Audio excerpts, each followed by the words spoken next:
I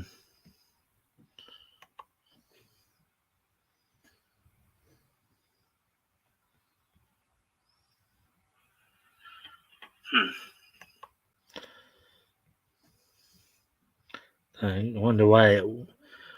Hello, everybody. Wonder why that would work.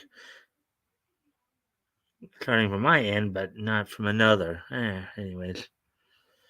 Yeah, we're gonna give people a few minutes to come in.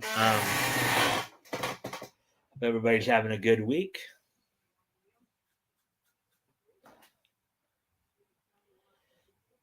You were there when I needed you. You were there when the skies were wide, wide open. You were there when I needed you. You were there when the skies were wide, wide open.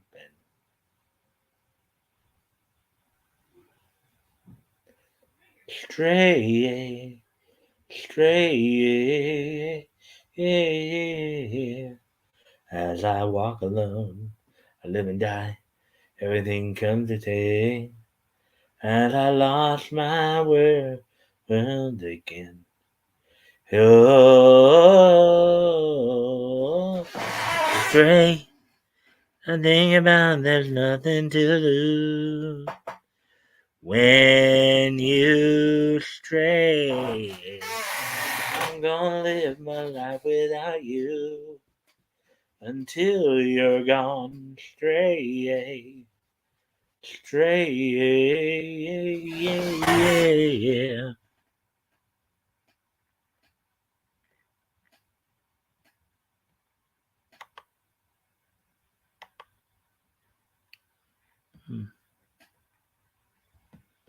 Oh, mercy, mercy me.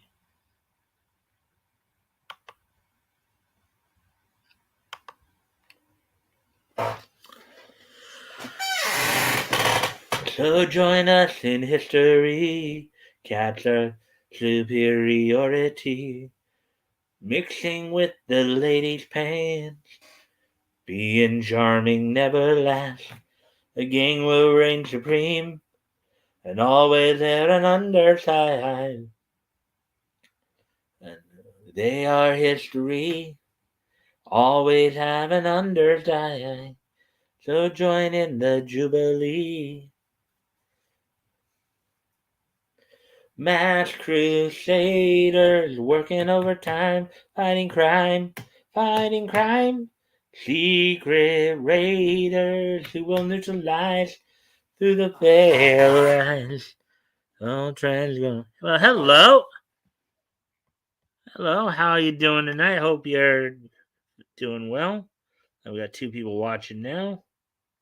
So, let's see.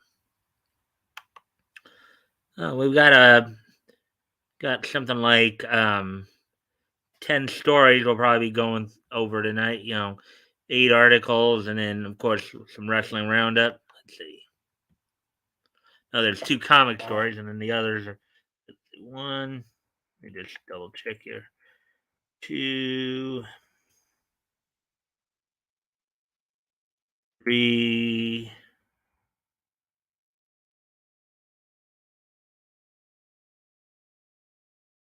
4, 5.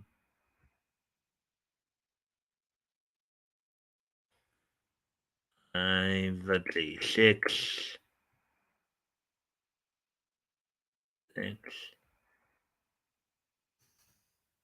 7,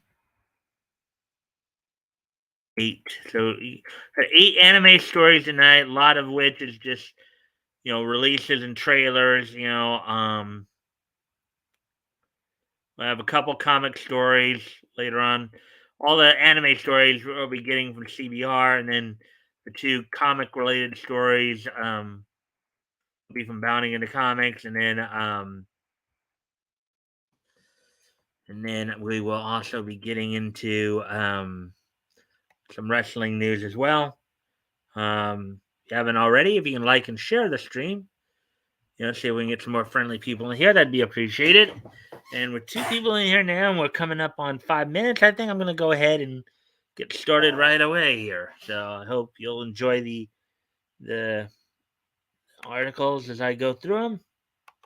Anyways, now that we're at the 5 minute mark. Hey, Mighty Geek Studios. I see. I'll read your comment in a moment here. Just going to that all set up to share. Let's see. Satellite link to mass computer. Select mask agents. Test suited for best suited for this mission. Yeah, I remember that. Kind of funny because Doug Stone, who voiced Matt Tracker, Bruce Otto, and a few others in the series, there actually went on in the late 90s and 2000s to do a lot of voice work for anime dubbing out here in LA as well. There, Mighty Geek. Yeah. So, anyways, as I said, let's get going on the articles here. All right, the first one we're going to get into here is little profile piece here. Witch Hat Atelier, how to get started with the manga. With an anime adaptation announced, let's dive into where the Witch Hat Atelier manga can be found and how to prepare for the anime's arrival. Article by Janelle Katharina, published 23 hours ago. So, Witch Hat Atelier. At the beginning of April, the announcement that Witch Hat Atelier would be receiving a long awaited anime adaptation was met with much excitement and anticipation. A manga series written and illustrated by Kamome Shirahama, it began serialization in Kodansha's monthly Morning 2 magazine in 2016. Well renowned for its gorgeous art, this coming of age story centers around Coco, a young girl who desperately wants to become a witch despite being born without any magical abilities. Yeah, I think I've read a little bit about this before. While the series is known for its gorgeous illustrations, the enchanting world of Witch Hat Atelier um, has captivated its growing audience. Rather than casting magic traditionally by wand, here witches draw patterns and glyphs to cast spells. Actually, that's actually kind of similar to what they did with see, what am I Le Chevalier d'Eon. Um I don't remember what they would call their instruments, but they would like cast their spells in the air by just drawing it out or whatever um, in the air. But, yeah. This practice is shielded by the magic community, and any human who discovers the secret is forced to have their memories erased, which is initially what happens to Coco when she encounters a mysterious male witch named Kefri. Plot of Witch Hat Atelier. I was wondering when the manga was going to get animated. Well, they made the announcement last month there, Mighty Geek, that they would be bringing out an anime adaptation. So now you know. Personality and skill aren't related. I'm okay. So the plot of Witch Hat Atelier. When Kefri um, visits Coco's tailor shop for laces to fix his winged chariot, she fulfills the order and gushes about magic with him. Coco offers to watch the shop while he uses magic inside. However, her curiosity gets the best of her, and she watches Kefri draw a magical glyph without his knowledge. Once he leaves, Coco begins practicing similar patterns and is successful in casting magic. Zippity boppity boo. Remember from that scene from Cinderella, the classic Cinderella, Disney Cinderella. She traces a particularly complicated pattern and is soon saved by Kefri, who returned after having some doubts just as her new spell backfires. Causes Coco's mother to turn to stone. She is unable to tell Kefri which glyph she drew in order to reverse it. After pleading with him to help save her mother, he decides to take her under his wing. Thus begins Coco's journey in becoming a witch.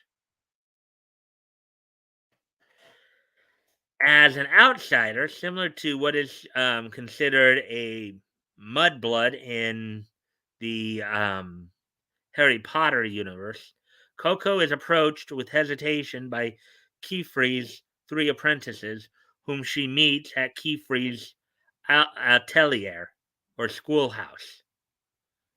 Agot, a snobby student from the famous Archrome House, goes out of her way to show disdain for Coco. After convincing her to take a test to become an official apprentice while Kefri is away, Coco unsuccessfully uses her glyph shoes, um, causing her to crash into water and to lose her writing glyph and magic ink.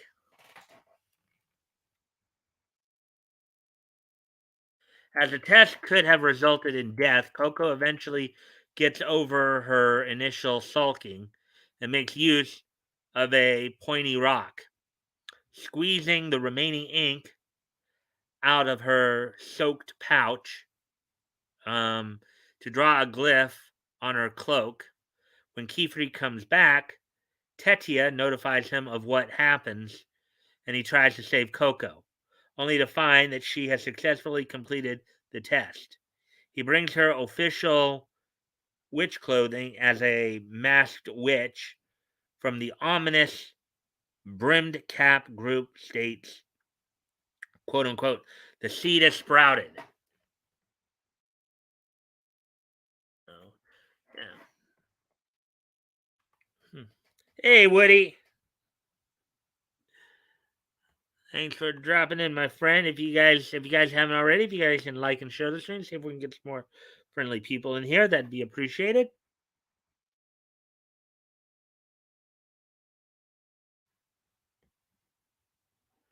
The game will reign supreme.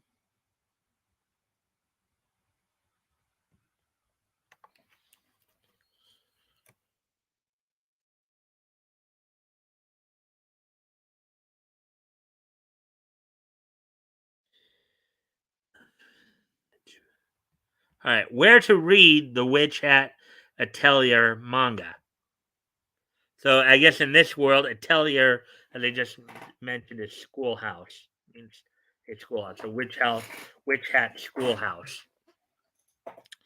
Witch Hat Atelier began on July 22nd, 2016, and is currently ongoing. Kodansha's official website lists every online store and physical retailer where the manga can be found, including those such as Amazon, Barnes& and Noble, and Walmart. As for the anime adaptation, it is still too early to say which studio will be producing the series and when or where it will air. However, this critically acclaimed manga has a devoted fan base that is excited to see what's to come. Yeah, I can't wait. I honestly can't wait to see when the anime comes out either. It sounds like a fun anime to watch. Hmm. Anyway, so that's it for that one.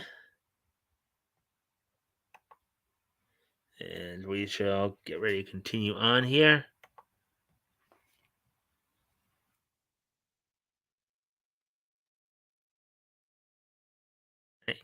Here's the next article right here. New official art for One Piece film Red shows a familiar face. The newest character design from the One Piece film Red team has fans excited for an adorable new take on a familiar character. Article by Jay Mindus published 13 hours ago. Hmm.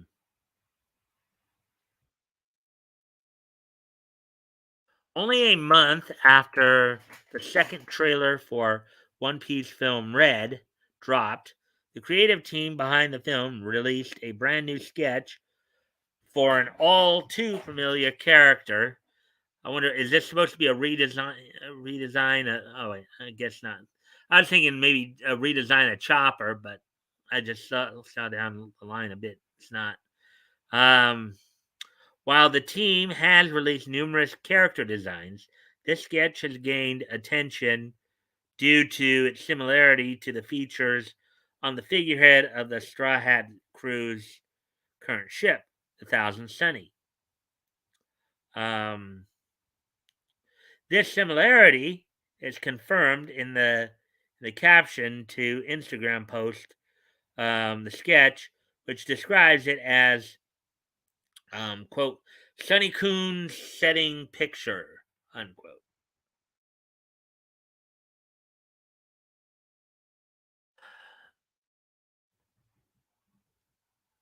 The small creature in the sketch appears to be a lion with the same spiky mane as the front of the Thousand Sunny, and also appears to be wearing a belt with a one, with a one similar to the doors to the ports on the sides of the ship.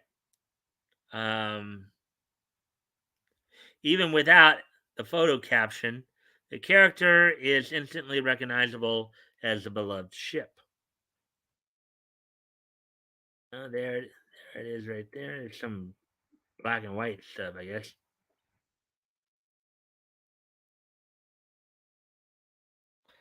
Yeah, when I first saw that, I thought that might have been a redesign of Chopper or something like that.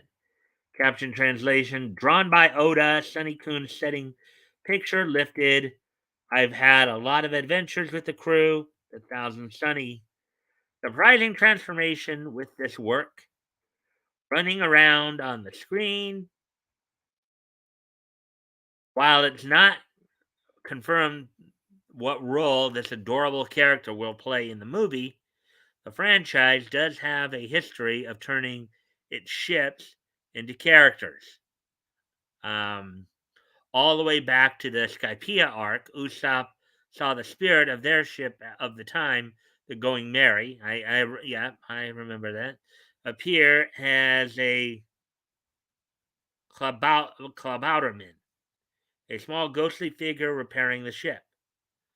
While at the time it wasn't clear that the ship was active in its role in the story, it went on to prove its dedication to its crew. As we would see, of course, later in the in another arc in the Ennis lobby, the Water 7 Ennis lobby arc, which I'm actually currently, which is where I'm at right now in my watching of One Piece, the Ennis lobby arc.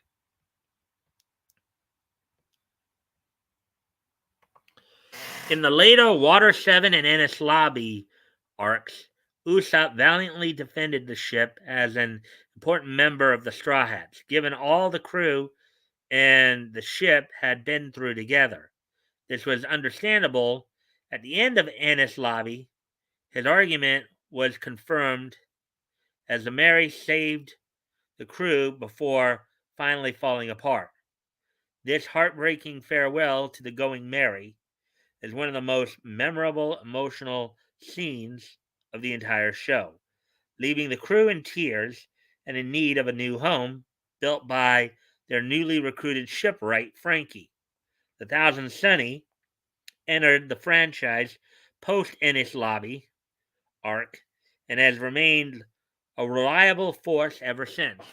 Now, right now, I am, as I said, I'm watching as part of my anime watching. I'm watching One Piece, and right now we are in the Ennis Lobby arc.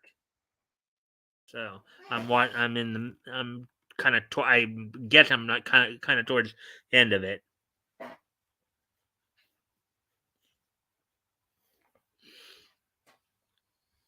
Hmm. So, anyways, while the Thousand Sunny has now been with the crew for a longer time, both for audiences and the characters, it hasn't been granted the same personification as the Going Merry. This is partially due to the smaller Going Merry feeling more homely than the extravagant and powerful Thousand Sunny, but also because of the reduced amount of narrative time the crew is seen on the ship.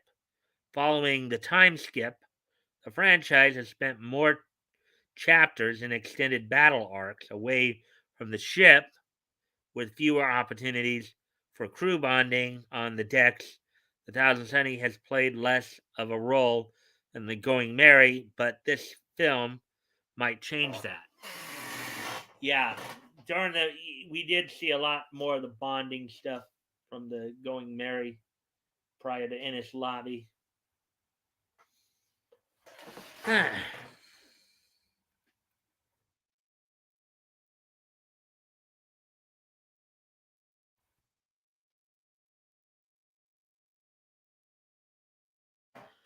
Given the cuteness of its character design, from its round body to its big eyes and incredibly fluffy tail, Sunny Coon seemed designed to be a fan favorite, as well as wildly merchandisable. While it's unlikely that this version of the character of the Sunny is going to stick around given the non canon nature of One Piece films, it's always been made clear that this movie is going to give some unexpected character developments for fan favorites.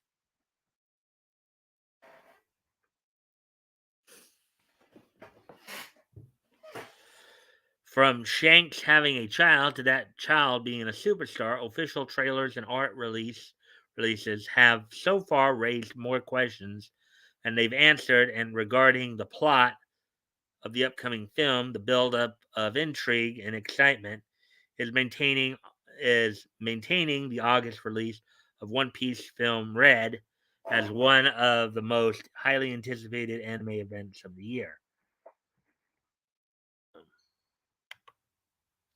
There we go with that one. And we're still just game will reign supreme. Always have an underside.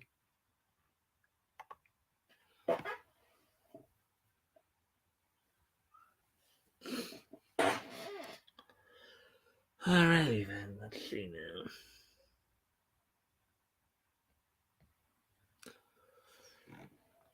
And it would seem we're a bit more overcast. I'll be right back. I'm gonna see what happens if I take down my tent because right now it does seem like a bit more overcast. We seem to be dimmer than usual here.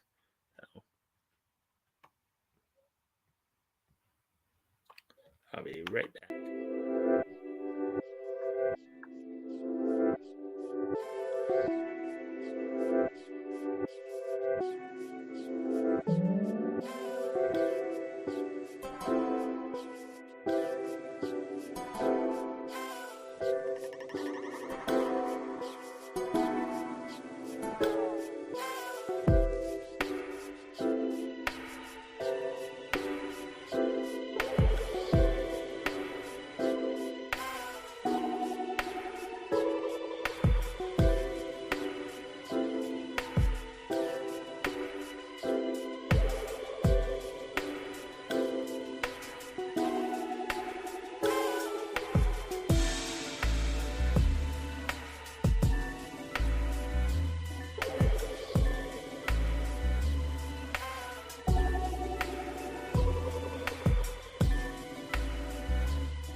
Yeah. All right, I'm back. Even though I'm the only one here. But anyways,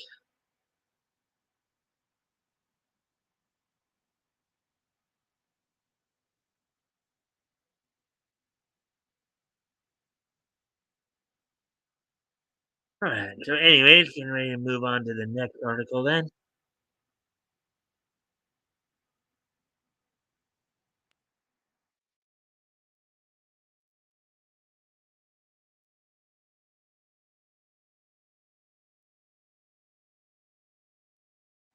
All right. Your name director Stunning Suzume no Kojimari announces theatrical release. Crunchyroll announces an international theatrical release for Suzume no Tojimari, the next film from Your Name director Makoto Shinkai. Article by Michael Lacerna, published 11 hours ago.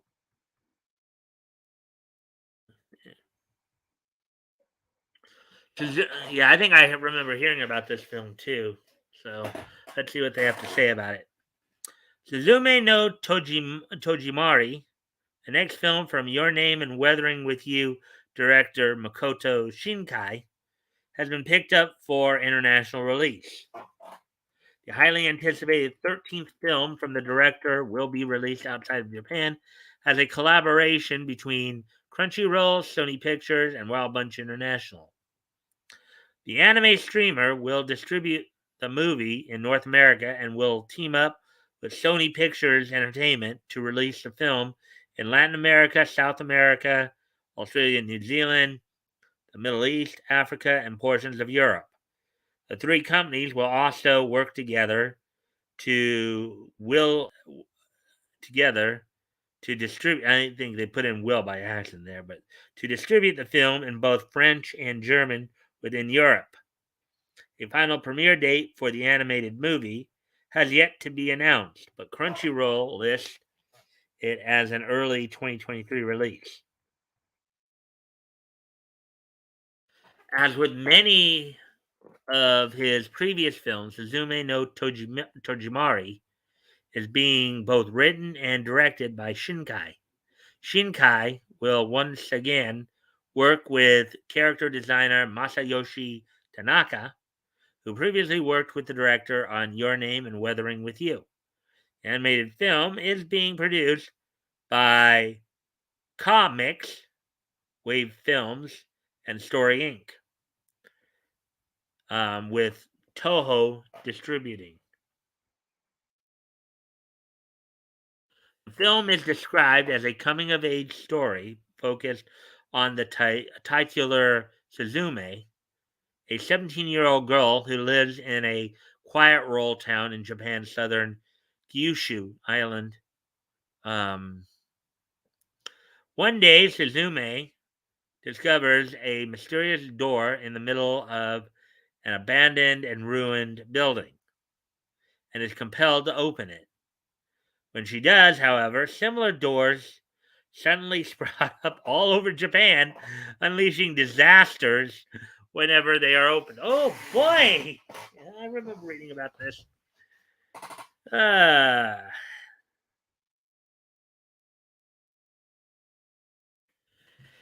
Expectations for Suzume no Tojimari are high, as Shinkai is one of the biggest names in the anime industry today, with his work being frequently compared by critics to the medium's most well known auteur, Studio Ghibli's Hayao Miyazaki. The director began his career at video game developer Falcon, Yeast, and Trails in the Sky, before moving on to anime with his directorial debut, the self produced short She and Her Cat in 1999. Shinkai's breakout hit arrived in 2016, the runaway success of the romantic comedy Your Name, which was the first non-Studio Ghibli film to earn over 100 million at the $100 million at the Japanese box office. A live-action remake of Your Name is currently in the works at Paramount Pictures. Several of Shinkai's earlier movies are available on Blu-ray, on DVD from distributor G Kids, while his most recent previous film, 2019's Weathering with You, is available for streaming on HBO Max. Alrighty then, so there we go with that one.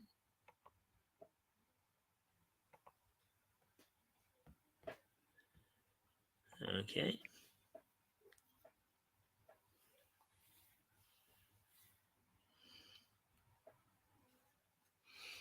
Hmm.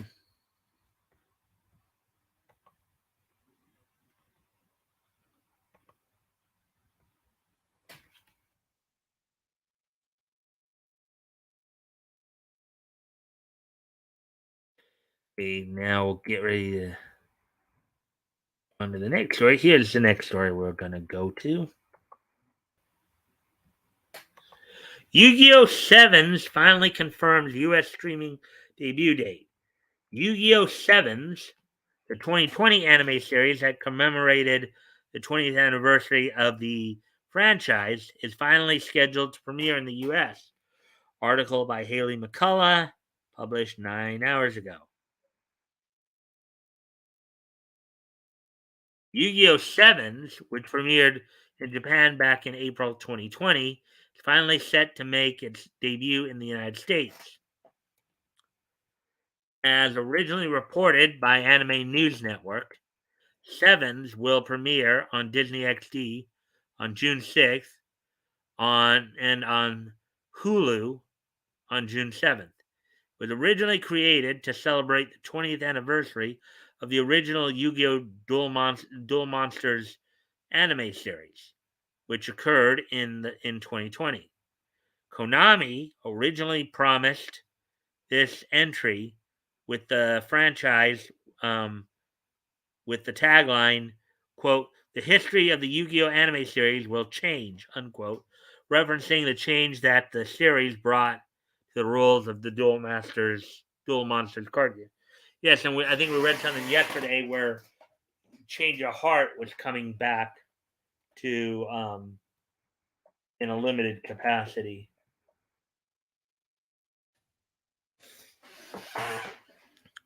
Yu-Gi-Oh! Sevens follows the adventures of protagonist Yuga Odo, a fifth grade student who is frustrated by the restrictive rules of duel monsters.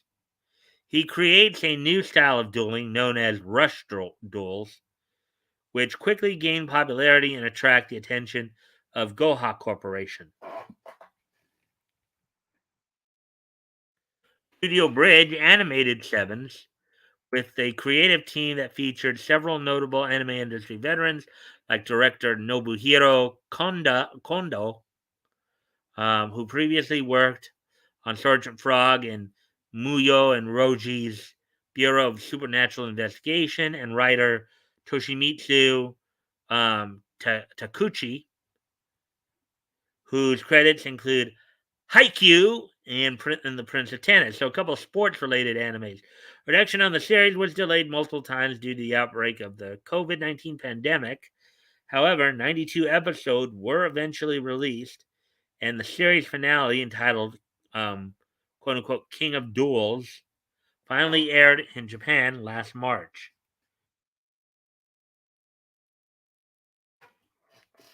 While Yu-Gi-Oh! Sevens is preparing to make its American debut, its successor anime, Yu-Gi-Oh! Go Rush, has already begun airing in its home country. Currently, it is unclear if or when or if the new series will receive an international or North American release.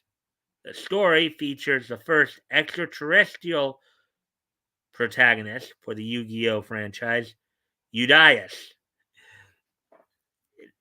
Yeah, it seems like there's a lot of you guys named with you as part of their part of their name. Usually, like you got Yugi, Yuda, Yuto, Udias. Now granted, Jaden Yuki, Yuki, his last name, but still, uh, who comes from the planet Belgar as he I think they forgot to put the J in there. I think that's supposed to be journeys to Earth to hopefully find a better future for himself and his loved ones after they are forced to leave their home star system.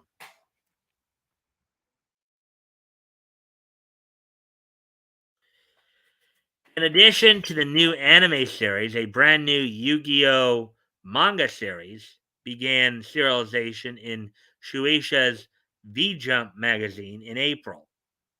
Unlike most of the franchise's spin-offs, the narrative doesn't focus on individuals playing dual monsters. Instead, centers around the monsters themselves and it expands on the lore that was previously only hinted at through the card's art and flavor text.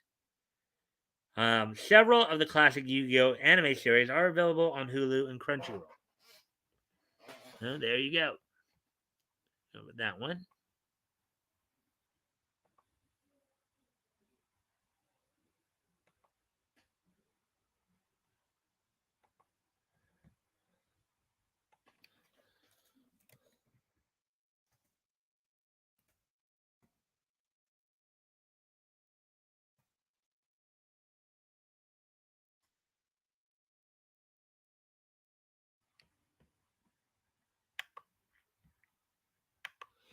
Wow, we are getting so dim early tonight. I think I'm gonna have to turn on my light.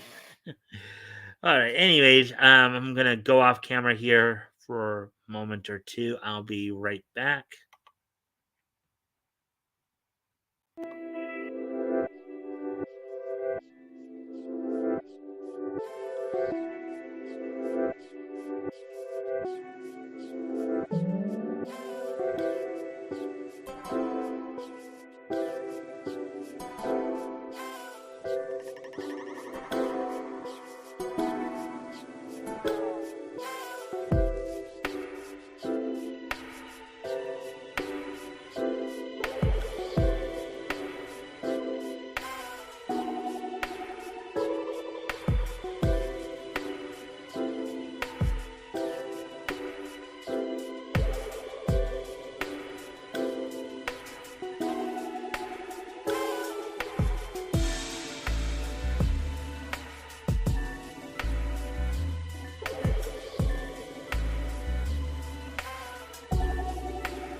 All right. Well, anyways, um,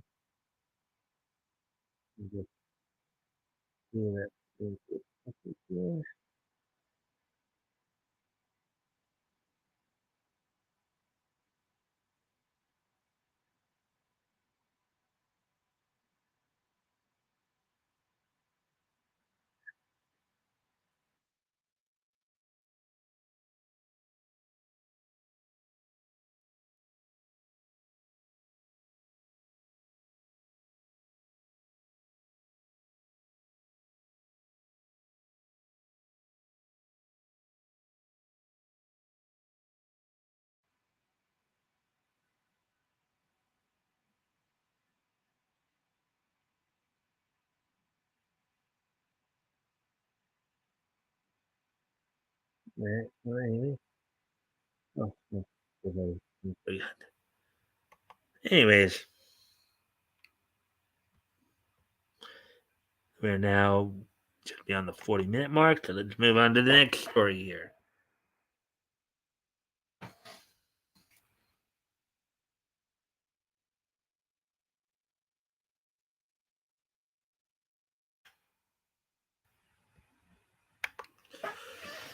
Let's see. Urusei Yatsura reboot reveals first trailer and premiere window. First full trailer of the new adaptation of Rumiko Takahashi's classic Urusei Yatsura features a new look at rebooted anime series. Um, article by Michael Lacerna, published 9 hours ago. Urusei Yatsura released its first full trailer. The new preview offers a new look at David Productions' modern take on Rumiko Takahashi's classic sci-fi rom-com. Now, I believe Rumiko Takahashi is also the one who did Inuyasha as well, and maybe I could be wrong, but I'm not completely sure. In addition to showing more of the series protagonist Ataru and his alien bride-to-be Lum, the trailer also reveals two new cast members for the rebooted anime. Detective Conan and great teacher Onizuka's Wataru Takagi will portray the gluttonous monk Cherry, while Durara and Lupin III's Miyuki Sawashiro will play the role of Sakura. So I guess those are the VAs or the Seryus they're talking about there. The school nurse at Ataru's high school, who is also a shrine maiden capable of detecting evil spirits. The trailer ends by revealing that the new series will premiere on Japanese TV sometime next October. Details about the anime's international release have yet to be announced. Yeah, I don't remember if the anime series, I know the movies got dubbed. I don't know if there was much. And I think there was a short lived they did dub some of the regular TV series as well as I think Lum the Invader Girl. Is how they titled it. But let's see. The new cast members join Hiroshi Kamiya, who is best known for playing the role of Levi Ackerman in Attack on Titan, and will now play the series' main protagonist, Ataru. Don't Try Me, Miss Nagatoro star Sumiri Uesaka will voice Lum, the scantily clad princess of the alien Oni race. I believe in Japanese, Oni are demon, with whom Ataru accidentally becomes engaged to. Mamoru Miyano, whom anime fans may recognize from his starring roles in Death Note, Free Iwatobi Swim Club, and Chihaya Furu, will portray the rich heir Shutaro Mendo, while veteran voice actor Maya Uchida, The Promised Neverland, and My Next Life as a Villainess, All Routes Lead to Doom, will play the role of Shinobu Miyaki, Taro's childhood friend who competes with Lum for his affections. Right? The new adaptation is being animated by David Production, the studio behind the popular JoJo's Bizarre Adventure anime. The series is being directed by Hideo Takahashi, Platinum End, and Yasuhiro Kimura, who directed JoJo's Golden Wind season.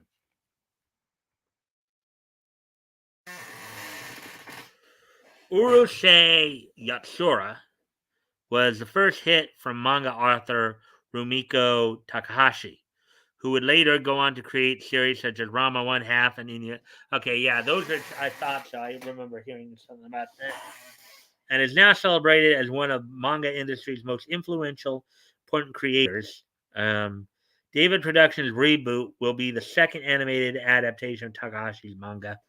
The original was broadcast from 1981 to 1986 and was produced by a trio of studios, including Pierrot, which would later go on to animate Naruto, as well as Yu Yu Hakusho and Bleach. Um, and Studio Dean, which is now known for its work on the series such as Fruit Basket 2001. The series has already been confirmed to run for 4 seasons and will adapt the best known stories from Takahashi's original manga, which ran from 1978 to 87. The show will air in Japan as part of Fuji TV's Noi Tama no, Noi Tamina programming block. Try saying that one 3 times fast. So there we go with that one. Hey, Rick. Thanks for dropping in. Thank you for the like and share. As always, if anything catches your attention here as well, feel free to comment or ask anything about it.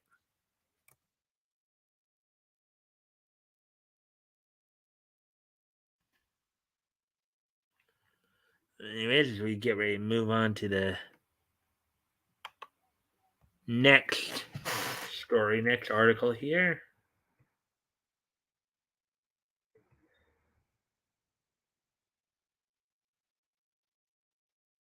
Here's the next article here.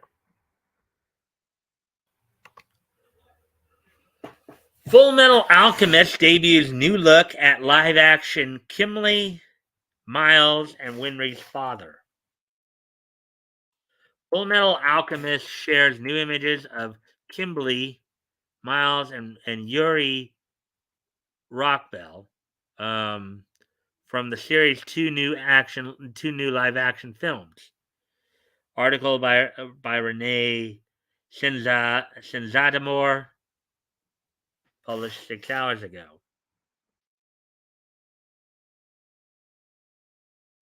New cast visuals were released for the highly anticipated 2-part sequel to the live-action 2017 Fullmetal Alchemist film. The new pictures were unveiled on the official website for the new movies and offer a new look at the live-action versions of 3 major characters: Shulf J. Kimbley, the Flame Alchemist; Major Miles, and Yuri Rockbell.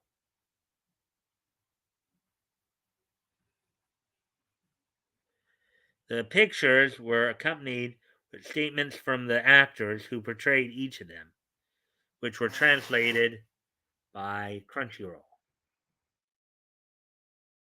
Here are the 3 images right here. I obviously don't know which is which.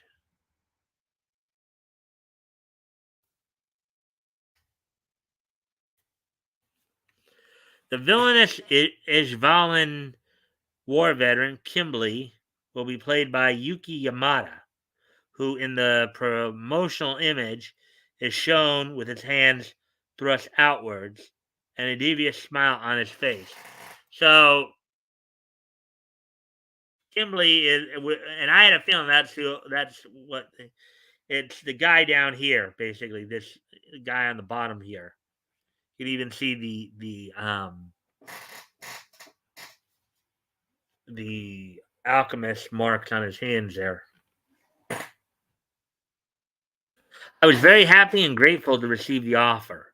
I love the original manga, watched the anime, and had always wanted to play Kimberly, Yamada said. Quote, I was playing the role while thinking about what kind of thoughts he was living with, unquote. Major Miles, Olivier Armstrong's dutiful assistant, will be played by Yuta Hirako, who previously starred as an original character named Izuru in the Attack on Titan web drama. In the cast photograph, he is shown wearing his character's um, iconic coat and black glasses. So, okay, so Major Miles, I'm guessing, is the one right above Kimberly there. Now that I think about it, yeah, because I remember from the anime series that would have been his look right there. So,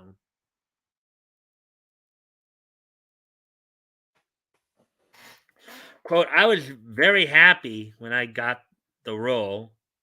I had never shot so many scenes in green screen before.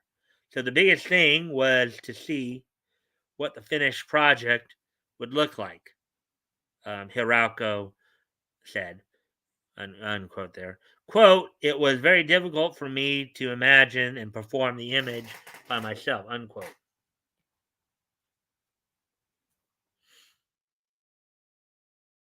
So then that means that this guy on the far right, that's Yuri Rockbell right there. So going, top left to right here, that's Major Miles, Yuri Rockbell, and then on the bottom there is Zolf J. Kimberly, the live action. Yuri Rockbell's character will be played by Naoito Fujika, Fujiki, who previously did voice work for the film Hunter x Hunter: Phantom Rouge, Rouge. Thought to be dead in the original film, the character is shown wearing a doctor's coat with one large blood stain on his shoulder. Quote, I thought the scale was very different. I was impressed by the large studio and the magnificent set, unquote, Fujiki said. Quote, since I was given the role of Winry's father this time, every time I see Subasa Honda-san, the actor who plays Rinri in the movies, on TV, I think of her as my own daughter. Oh, that's kind of sweet.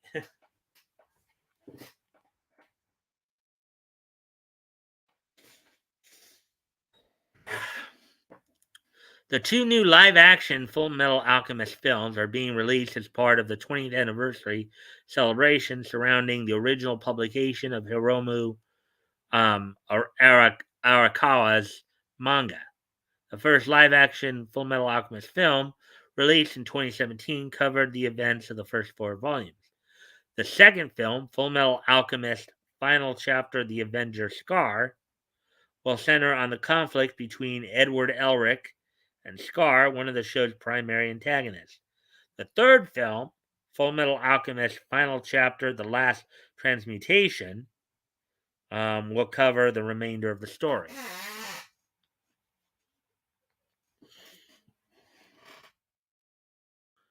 Full Metal Alchemist Final Chapter The Avenger Scar is scheduled to hit theaters in Japan on May 20th, so tomorrow, 2022. Its sequel film will premiere on June 24th, 2022. Yeah, it kind of seems similar to what they did back originally with the like the rebuild of Evangelion and end of Evangelion movies. I'm just noticing that. So anyway, let's see. It's back down to being just me. ah.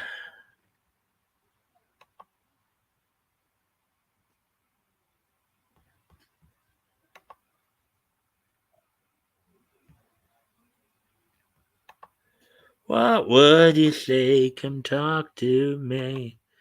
Now that here is gone. What would you say? Come after me. Now that here is gone. Anyway, as we get ready to move on to the next story here. How many do we have left here? I think I've only got one more anime story to cover. And actually, no, two of them, because, yeah. two more anime stories to cover here, and then there's a little informational piece right here. Because what does moe blob mean in anime, and what characters fall under this label? It's actually the first time I've ever heard the term moe blob. I've heard that moe is kind of the cute girls, like um, you see a lot of moe stuff in like Melancholy Haru, Suzumiya, Lucky Star, um, that kind of stuff. So, just what does the anime term moe blob mean, and where did it come from? Here's an explainer on the curious word and some character examples. Article by Paige Lillison, published 4 hours ago. And yeah, like there, like the two on the far right, I know are from Lucky Star. Well, yeah. A curious term, even by anime standard, moe blob, is a label no character desires to be associated with. It essentially means a character is very cute, but has no discerning personality and serves little real purpose to the story. So they're just cute. It's kind of like cute bait, maybe. If having some particular female character show up scantily clad is considered fan service, I guess what they're saying is Moe Blob are cute service characters, I guess. Um, Here's an explainer on what exactly Moe Blob means, where it originated, and a few examples of series characters that fall under its labeling. The term Moe Blob is derived from two words. Moe refers to a character who is very cute and helpless, so much so that the viewer will instinctively want to protect them. And blob comes from the English word that means a drop of thick liquid. Um, so a cute, thick liquid. Okay.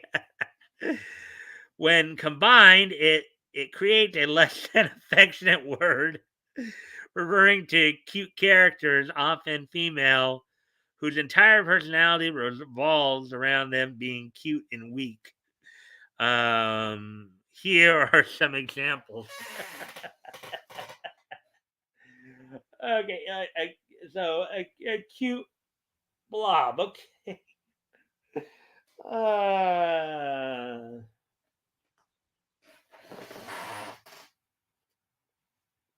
hmm. What traits make an anime character a moe blob? As characters, moe blobs are typically small and cute. While they are often female, there are rare instances where the trope can be applied to male characters.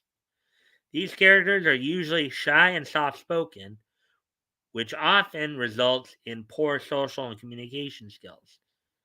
Yeah, well, I mean, those characters, you know, um, those characters though are not like bad for a story.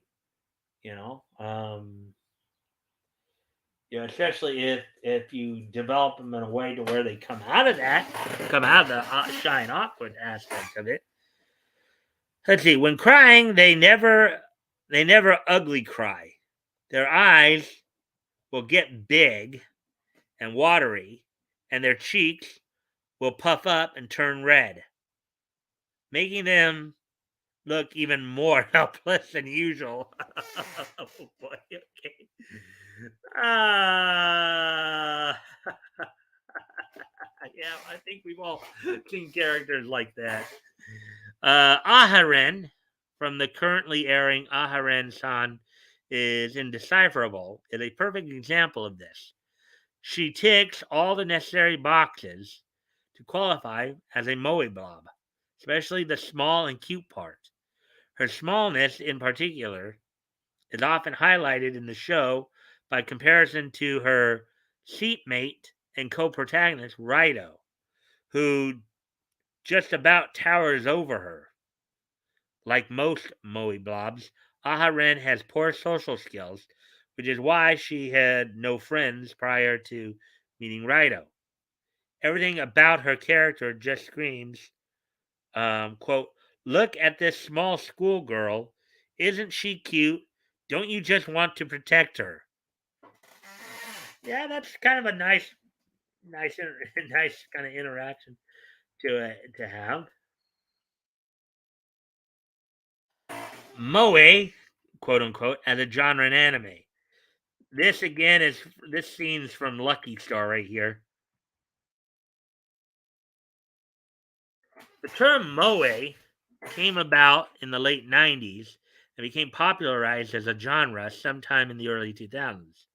Shows that feature a cast full of moe blobs are often either based on dating sims or slice of life anime featuring cute young female characters with ages ranging from elementary school to high school. These types of shows will often have many cute girls who stick to a specific archetype.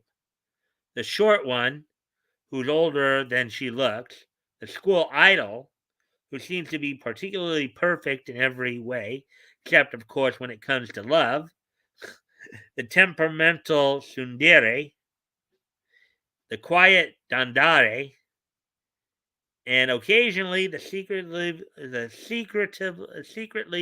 possessive yandere. Having male characters for this type of show is often entirely optional. Yeah, Lucky Star is a pretty good example of that. Um, what they're talking about there. Um, Lucky Star is the only one I can really think of right now, but I know there's a few out there. But Lucky Star is the one that comes to mind for me.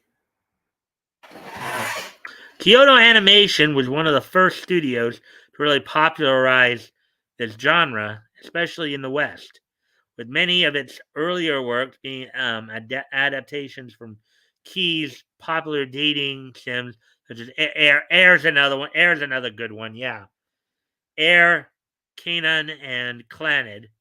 All right, yeah, those are all three very good ones as well.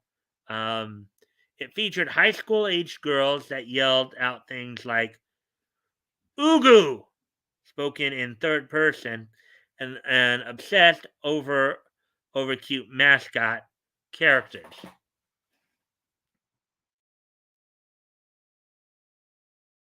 Lucky Star and K-On! In particular brought more recognition to the term moe among overseas fans for outright using the word in series or more than on one occasion. Particularly the popular Moe Moe Kyun scene from episode 4 of K-On! Well, K-On! Though, I've watched K-On!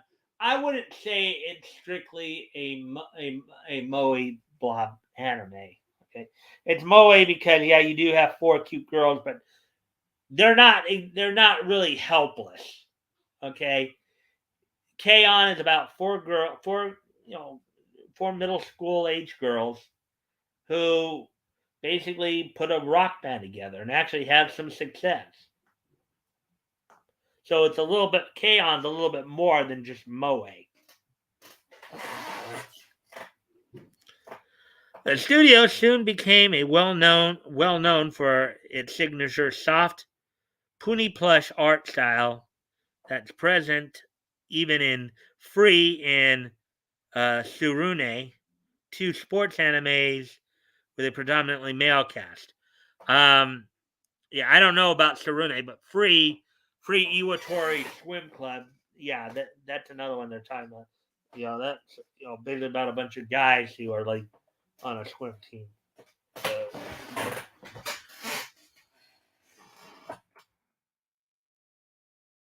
while there is no shortage of moe characters in anime, it has started to decline in recent years.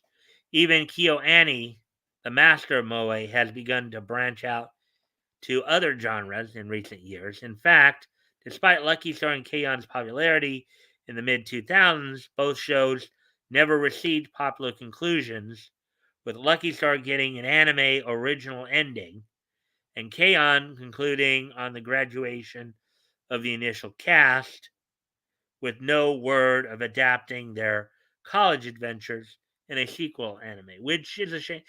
K-on is a pretty good one. You would have, I know there are probably a lot of fans who would have loved to see K-on that series continue with their college. Seeing them as a college band would have been very fun to to take note of. In fact, of all of the anime Kyo Animation has ever produced, Free is the first and currently the only series to receive a third season. So far, anime fans with a hankering for more good quality moe titles, they might have better luck checking out some visual novels. Yeah, I mean, yeah, probably not a lot of new moe titles coming out.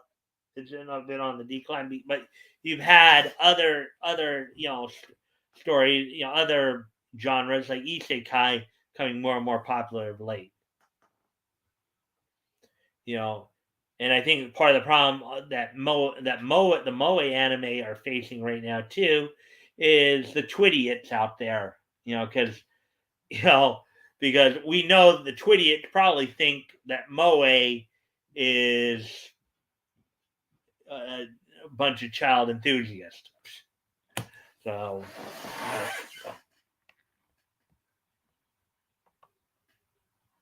oh yeah. So, anyways, already past the hour mark there. Okay. Let's see now. So now we'll go on to the last anime article.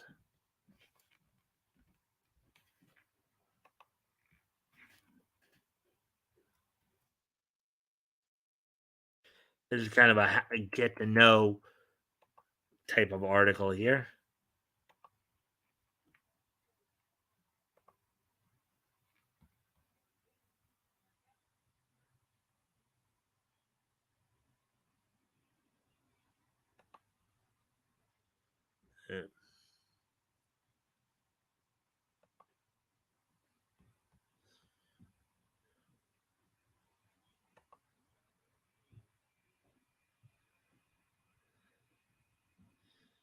Uh,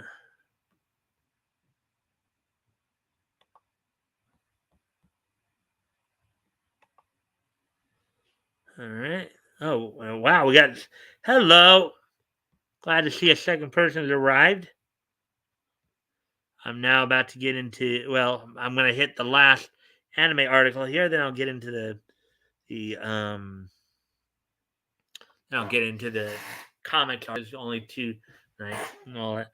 So here we go. Trapped in a dating sim: how to get started with the anime, manga, and light novels. Trapped in a dating sim is a slick new isekai anime that's always welcoming new fans. Article by Lewis Kemner, published 3 hours ago. Trapped in a Dating Sim is an intriguing new series of the spring 2022 anime season, and it is always welcoming new fans. This is a fairly standard isekai anime series, but with a few minor twists and some unexpected genre mashups to make for a fairly fresh viewing experience. This is no regarding Zero or reincarnated as a slime power fantasy. Trapped in a Dating Sim is a fascinating shonen tale available as an animated series streaming online, a light novel paperback series, and an ongoing manga series. And new fans can try it in any of those forms, any of those three forms, and or even a combination thereof. However, fans of any medium choose to approach it, they're sure to like what they find in Trapped in a Dating Sim. A plot of Trapped in a Dating Sim: the world of otome games is tough for mobs.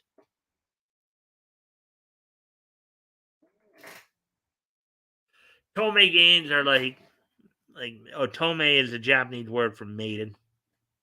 Um,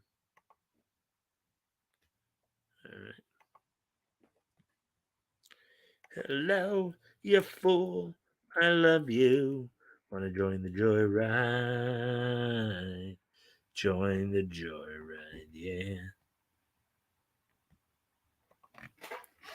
See, Trapped in a Dating Sim tells the tale of the hapless protagonist, Leon Bartfort, um, who died in real life after tripping and falling down a flight of stairs, only to find himself reborn in the Otome game he had been playing for days on end. This is no ordinary video game. It somehow blends the traditional Otome game formula with Final Fantasy inspired combat and even giant robots, making for a unique gaming experience for Leon. But now it's his real life, and the odds are stacked against him.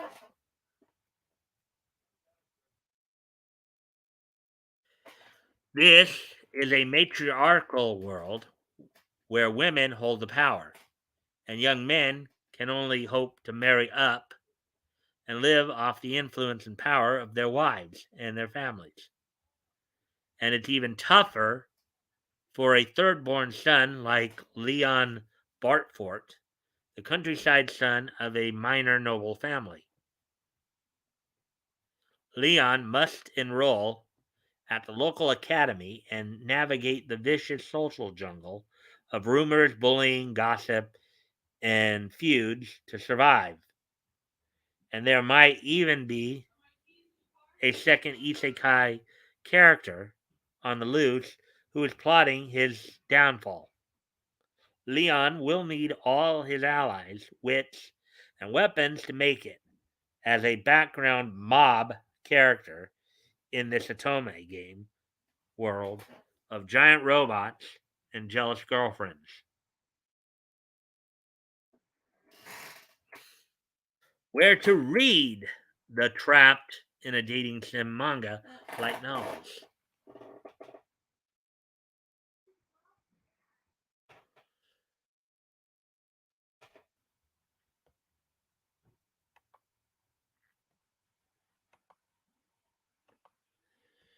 Huh. The story of Trapped in a Dating Sim is told through the manga volume series and the light novel series alike, both of which are ongoing and widely available from major retailers in the West.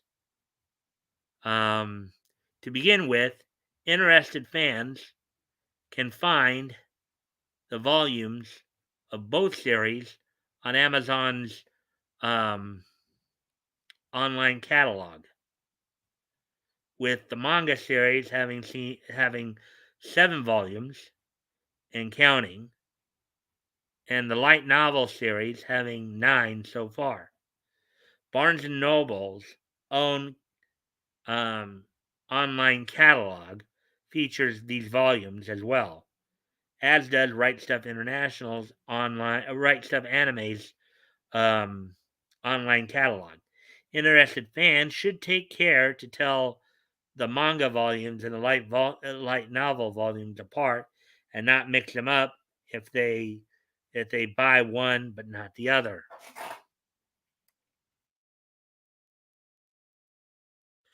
These volumes are all available in paperback format, but if preferred, buyers can get Trapped in a Dating Sim light novels and or manga volumes as digital copies instead, and often at a lower price. In particular, Amazon offers the manga digitally with its Kindle and Comixology feature, although the light novels are print only. Barnes and Noble likewise offers these volumes both in print and digitally via Nook. Where to watch the Trapped in a Dating Sim anime?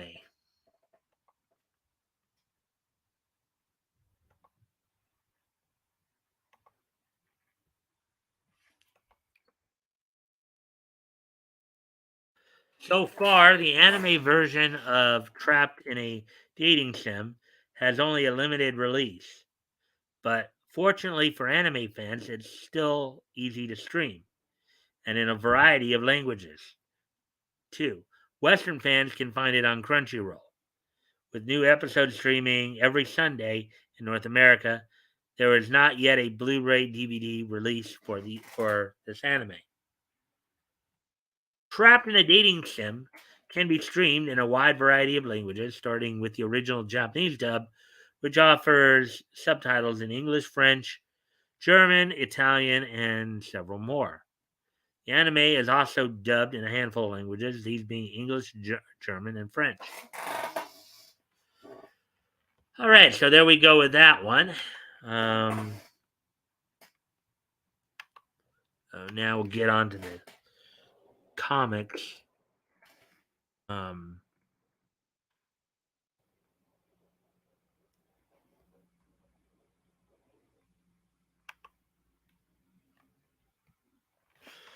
the comics related. So we've got a couple here as well. Let's see now.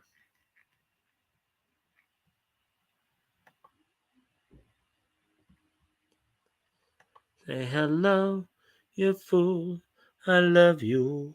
Wanna join the joyride? Join the joyride, yeah. Anyways, I've got to step away from the computer for a moment, so I'll be right back. I'll leave on some music for you guys to listen to while I go take care of some.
Hello, you fool, I love you.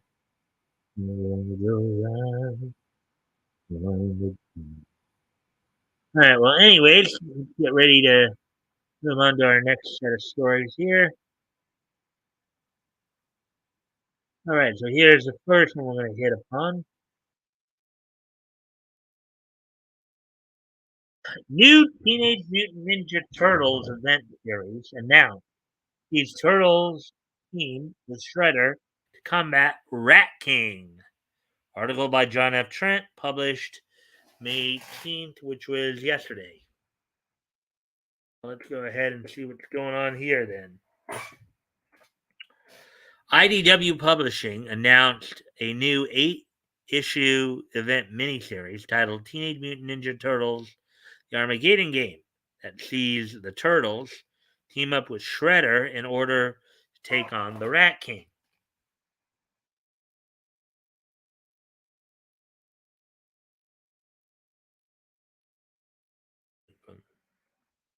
In a press release, IDW Publishing detailed the series will be penned by Tom Waltz, and illustrated by Vincenzo Federici.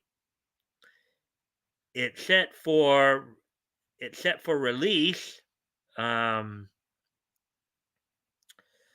for in August.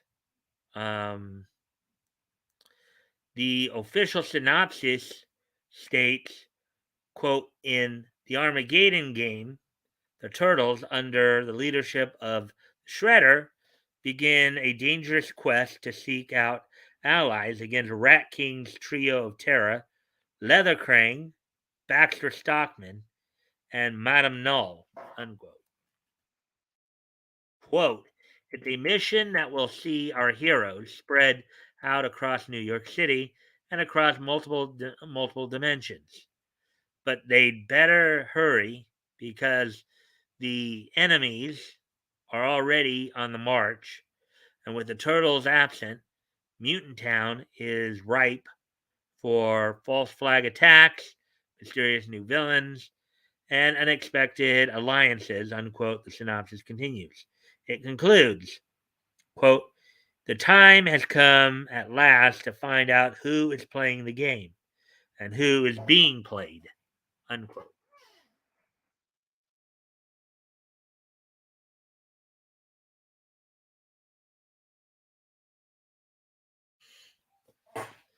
Waltz teased the story, saying, quote, it's an absolute honor and privilege to return to IDW's main Teenage Mutant Ninja Turtles continuity and to have opportunity to do it as the creative lead on a huge multi-layered event like the Armageddon game, in parentheses here, which has been bouncing around in my brain ever since I stepped away after issue number 100, unparenthesed, is the veritable icing on the cake, unquote. He added, quote, I can't wait for fans to see what we've been cooking up. We've got a big story to tell and some amazing collaborators joining us in telling it. Telling. Let the games begin.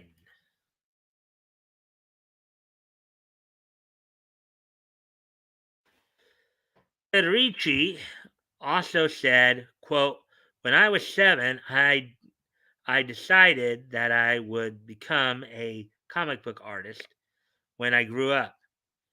And the credit for that decision goes to Teenage Mutant Ninja Turtles. I was obsessed with them and still am, unquote. Quote, my personal vision of Teenage Mutant Ninja Turtles is forged in the television series and films of the 80s and 90s. But I also take inspiration from those who have worked on the IDW series from the beginning, such as Mateus Sanko Loco or Sophie Campbell, unquote, he concluded. Quote, in the tradition of those great artists, I'll be giving my very best effort for this series. Readers will be delighted. Unquote.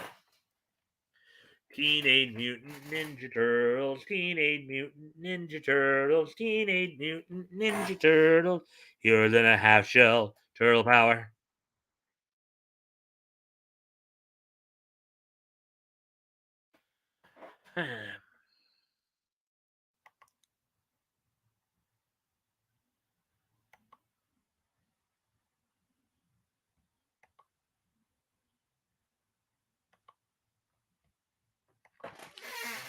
Series senior editor Charles Beecham also noted this quote, this story is going to be huge. There are a ton of players and more than a few surprises, and honestly, this is just the start. Unquote. Quote, when we reach the end of this saga, it will mark the beginning of a whole new era for the Teenage Mutant Ninja Turtles. Whether you're a lifelong fan of Teenage Mutant Ninja Turtles or brand new to the party, the Armageddon game is not to be missed. Unquote, he detailed.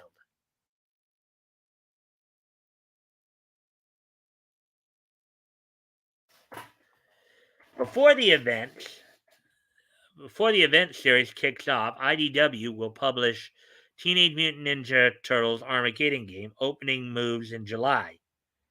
The previously published Teenage Mutant Ninja Turtles The Armageddon game pregame in April, with the official synopsis stating, quote, catch up on all the essential backstory with the special edition reprinting the Teenage Mutant Ninja Turtle annuals from 2020 and 2021, the Rat King's diabolical plan, and its even more fiendish players are all essential right here, unquote. The trade paperback collects, quote, Kingdom of Rats Prelude, unquote, Teenage Mutant Ninja Turtles number 84, Teenage Mutant Ninja Turtles Annual 2020, and Teenage Mutant Ninja Turtle Annual 2021.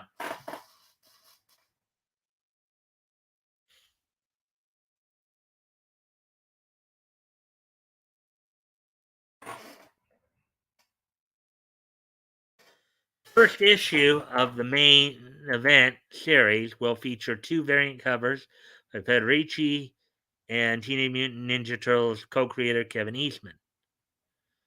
There will also be a third um, retailer incentive um, over cover by Pasquale Qualano. Um, do you plan on checking out this new Teenage Mutant Ninja Turtle series? So,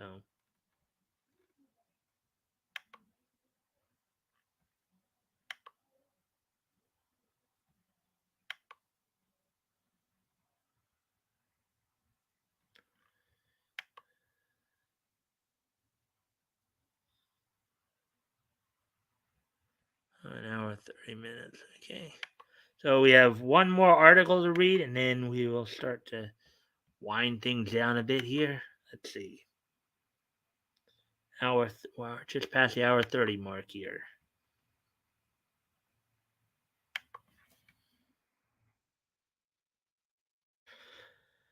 Neil Gaiman says Sandman has always been woke. Well, I wouldn't necessarily agree. Maybe he wants to say his version of Sandman has always been woke, but I don't think the Sandman from back in the Golden Age is woke. But let's see what he has. Let's see what he has to say about all this. JB August article by JB Augustine published earlier today, May 19th. So as wokeness grows as a sticking point with fans and consumers of most well known properties, as well as an overt agenda in media, the concern and disgust over how the material is adapted for screens also increases.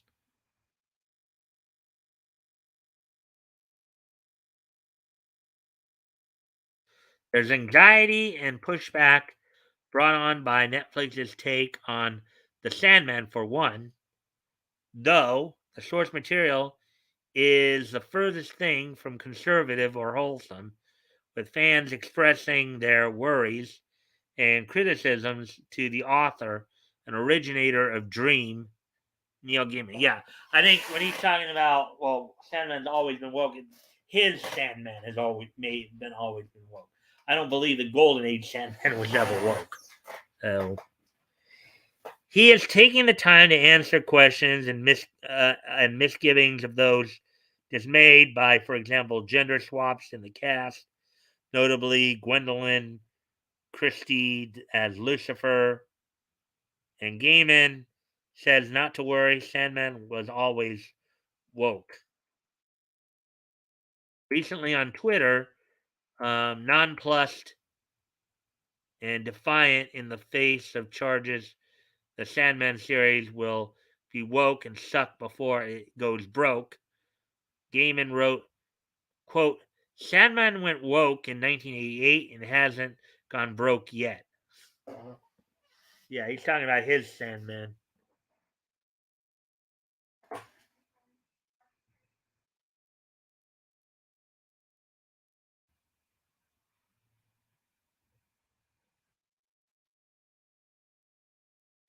For those who know their history, Sandman was first published in 88 and an edgy and progressive comic deemed ahead of its time.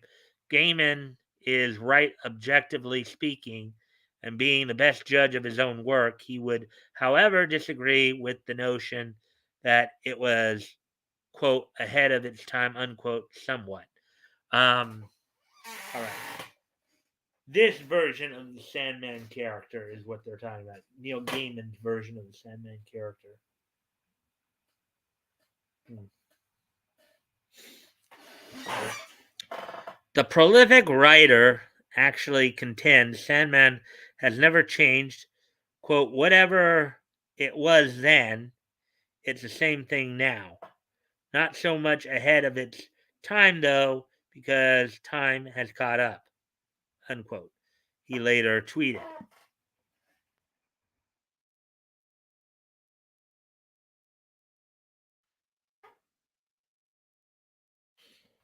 Elements are changing for the show, though despite what he says or how he writes everything off, beyond Christie playing Lucifer, Death of the Endless is played by a woman of color, Kirby Howe Baptiste.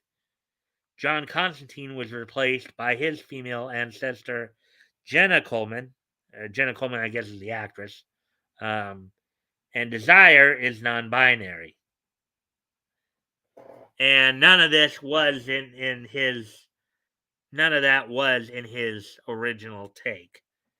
I think it almost sounds like he's trying to appease those who are putting the money behind this show. He's basically trying to kiss his boss's rear ends here. I think. Regardless, Gaiman couldn't care less. Quote, I give zero bleeps about people who don't understand, haven't read Sandman whining about a non binary desire or that death isn't white enough. Watch the show. Make up your own minds, he tweeted last year.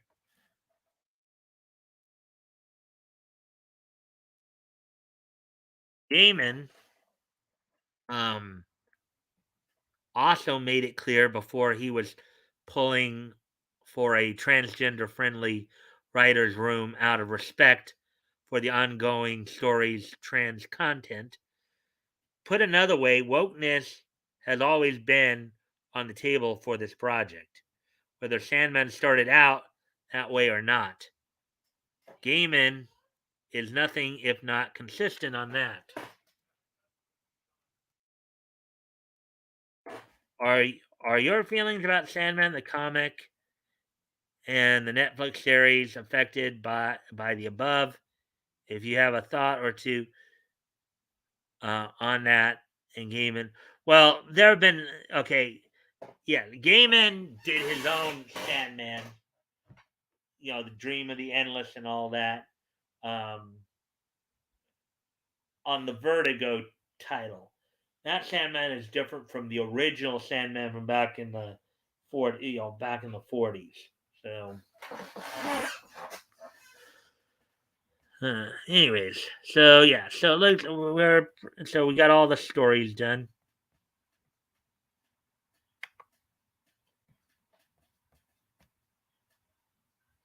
All the tech stories there.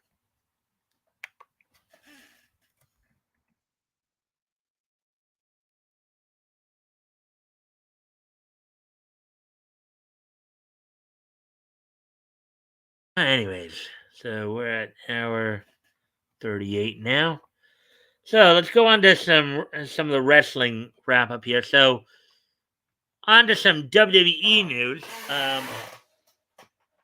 The Naomi Sasha story is continuing to develop as we speak.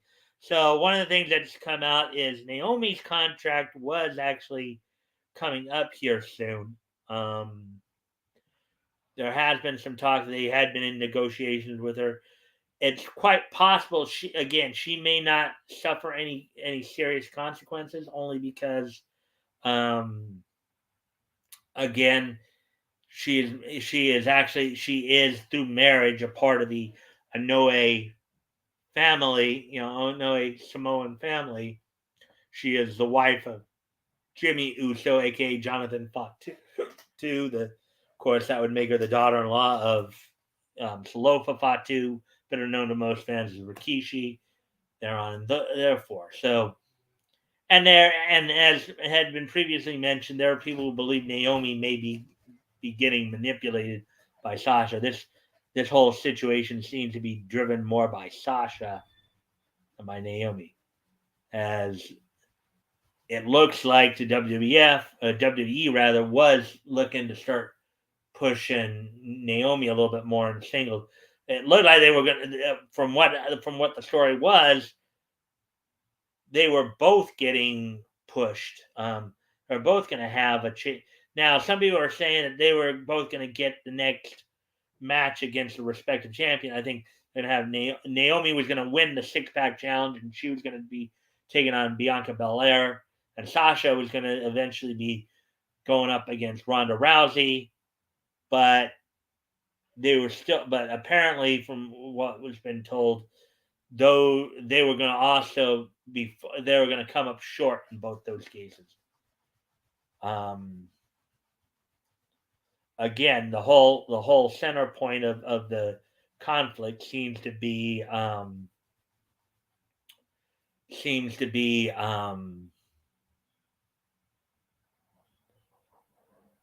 I don't know if it's as much Naomi here, but Sasha at least having really feeling like the WWE is not respecting the women's tag division and not giving them the exposure that she believes that the tag is. That seems to be the issue here. So also there's been talk that John Cena is looking to come back maybe for one more match or one more series of matches, as it was commented that much like a few of the others like Brock Lesnar, Randy Orton, a few of those guys who came in all around the same time.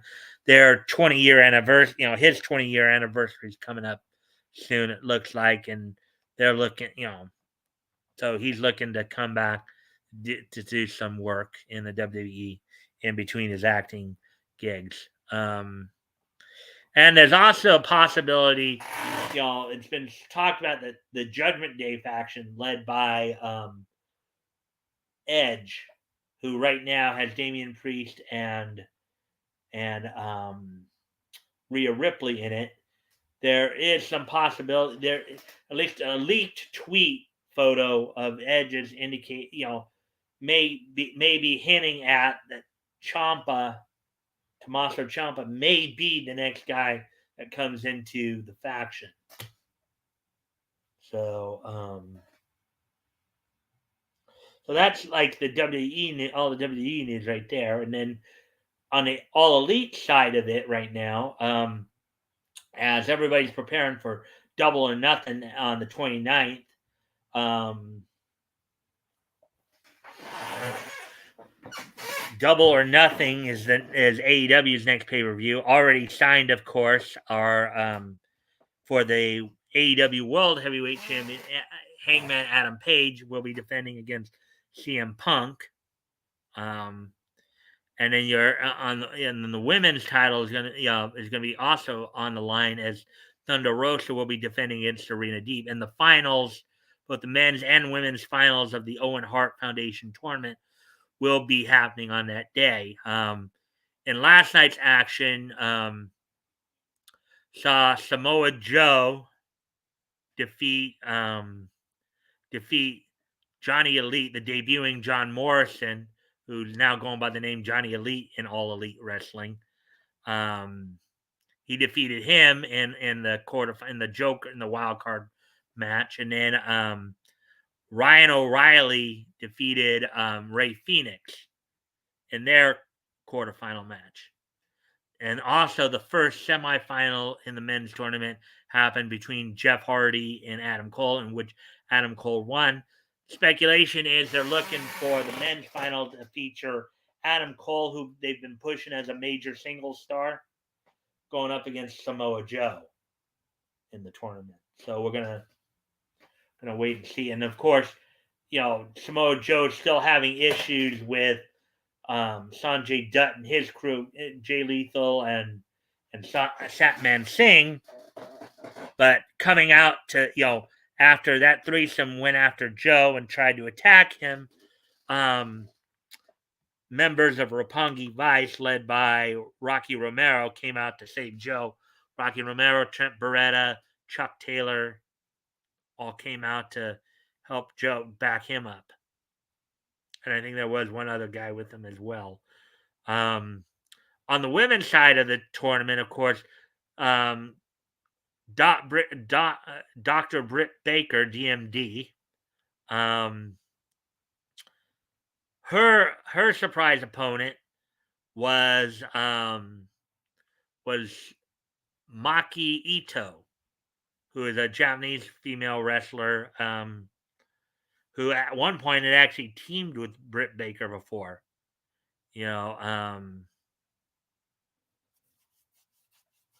So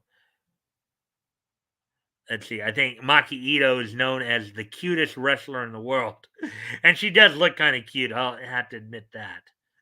But let's see. Also, Adam Page went up against New Japan's Takeshita, in which he defeated him with CM Punk on commentary. And there is a lot of personal bad blood developing between those two, it would seem. So, and also the possible feud between the Jericho Appreciation Society and the Blackpool Combat Club also seems to be heating up. So that's all of AEW news. With that now, today being Thursday,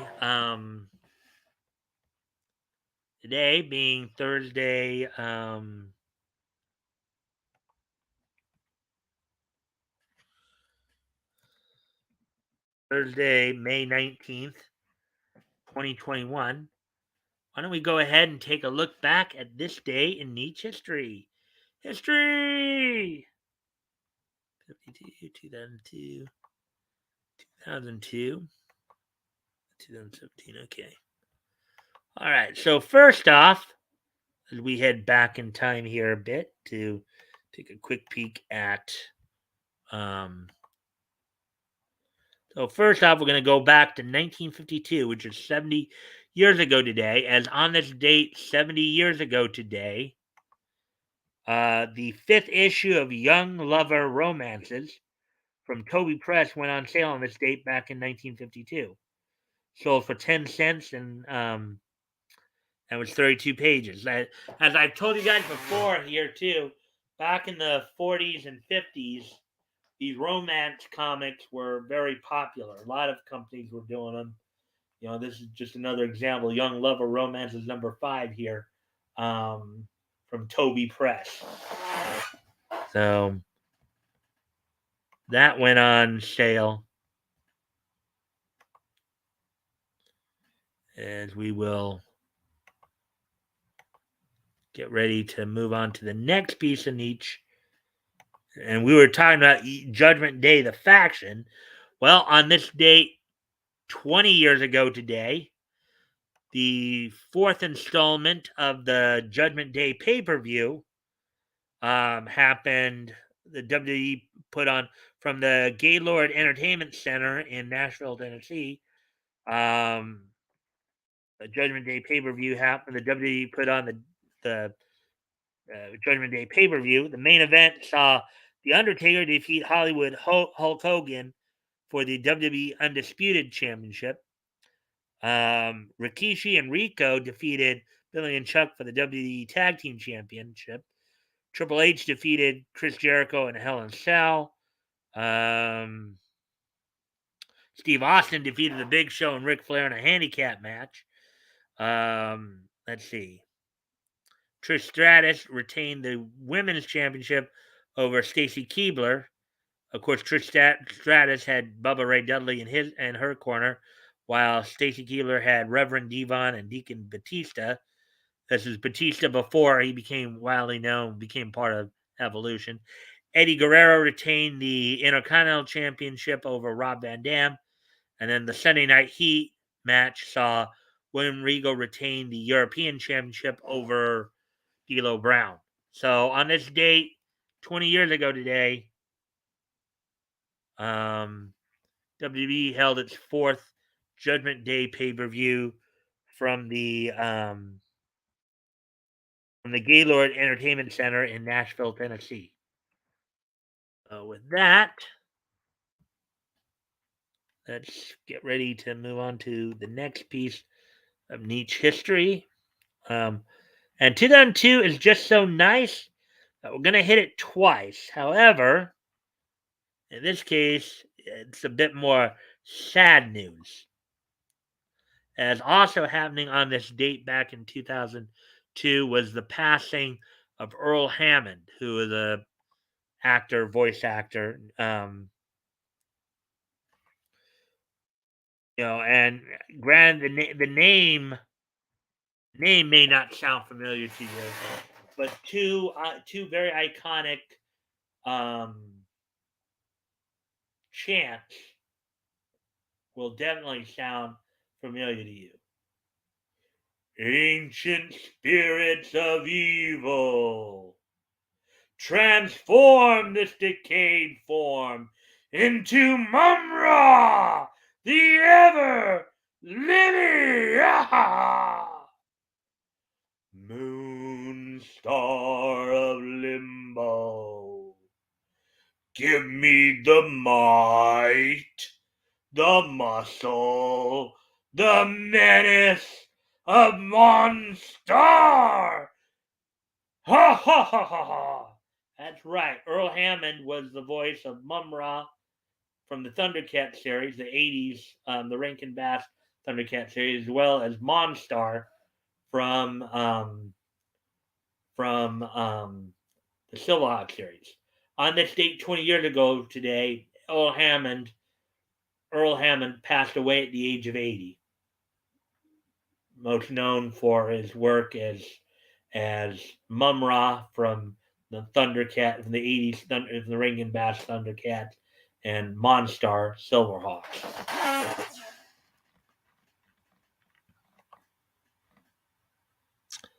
Let's see. And finally,